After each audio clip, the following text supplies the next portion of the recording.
Queridos irmãos e irmãs, o Espírito Santo, que nós o conhecemos como defensor, e nesses dias ele está sendo chamado de Paráclito, que significa advogado de defesa.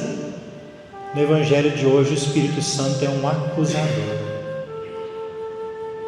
No Evangelho, o Espírito Santo hoje é um acusador.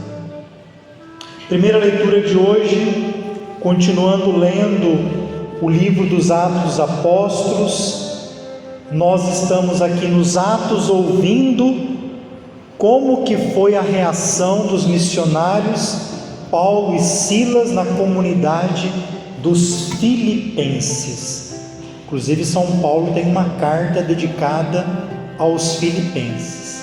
Silas é aquele que no domingo, o último domingo, ele foi enviado com São Judas Tadeu para ler uma carta que os apóstolos destinaram para a comunidade de Antioquia, falando sobre a não necessidade da circuncisão.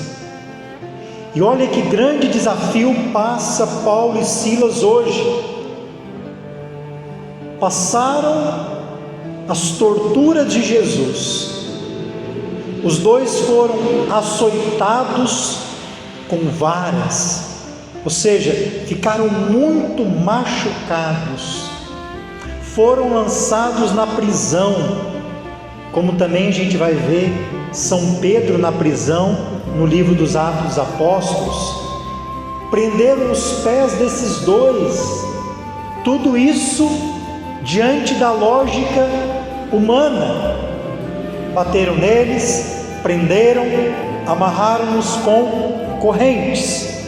Porém agora acontece algo extraordinário. À meia-noite eles estavam rezando, cantando hinos. Todo mundo da prisão escutava essa oração, esses cantos de Paulo e de Silas. De repente acontece um grande terremoto, um tremor.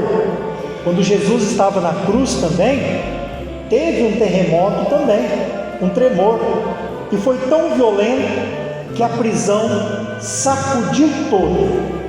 E aí aconteceu uma coisa: as portas da prisão se abriram, as correntes se soltaram.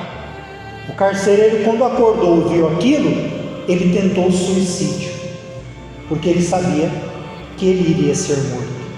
E quando ele tentou se matar, o Paulo gritou: não atente contra a sua vida, nós estamos aqui.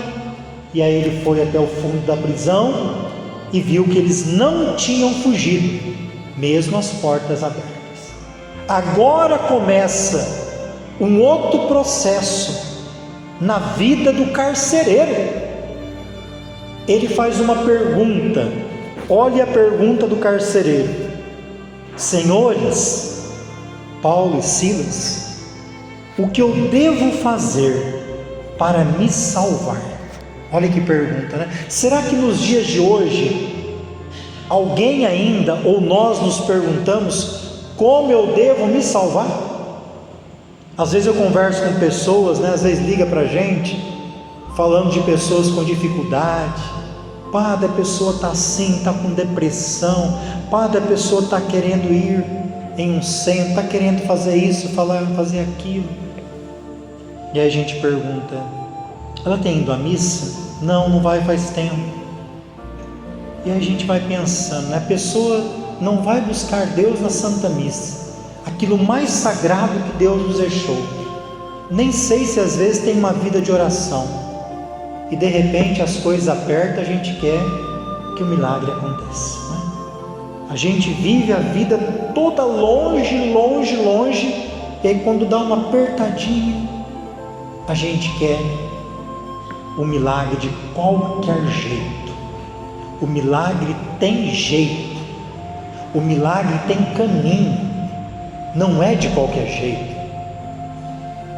E aí esse carcereiro ao experimentar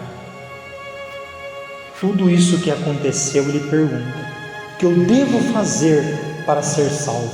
Ele caiu a ficha que aqueles dois homens, aquilo tudo que aconteceu foi obra de Deus, e ele precisava mudar a vida dele, ele precisava buscar o caminho para se salvar. Levou o Paulo para sua casa. Primeira coisa que se faz nesse processo, Paulo e Silas anunciaram a palavra. Isso se chama querigma na catequese. Depois de anunciar a palavra para ele e para a família, foi batizado, é a consequência. E aí então toda a família se alegrou, acreditaram em Jesus. No Evangelho de hoje, agora passamos para o capítulo 16 de São João. Jesus está falando da sua partida, ele está anunciando. Os discípulos ficaram tristes, porque não queriam que ele partisse, mas a missão é assim, a missão é partir, sempre partindo. A missão é dinâmica. Se Jesus não partisse para o Pai, diz ele aqui, não seria enviado o Espírito Santo.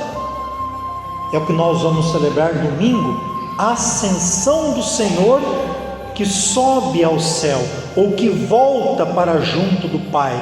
Mas ele não nos deixa órfãos, ele envia um defensor, o Paráclito, que também aqui no Evangelho de hoje é acusador, acusador dos pecados, daqueles que não acreditaram em Jesus.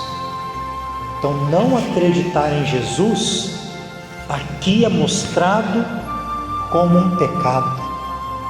Depois, sobre a justiça, Jesus foi injustiçado.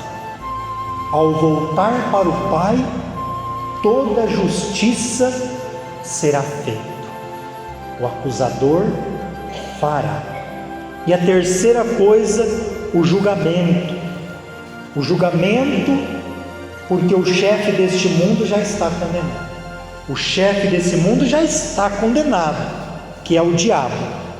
E nós precisamos pensar, nós queremos ser julgados pelo diabo ou pelo tribunal misericordioso de Cristo através do Espírito Santo? Porque as obras do diabo poderá nos julgar e as obras de Cristo poderá nos salvar. Louvado seja nosso Senhor Jesus Cristo.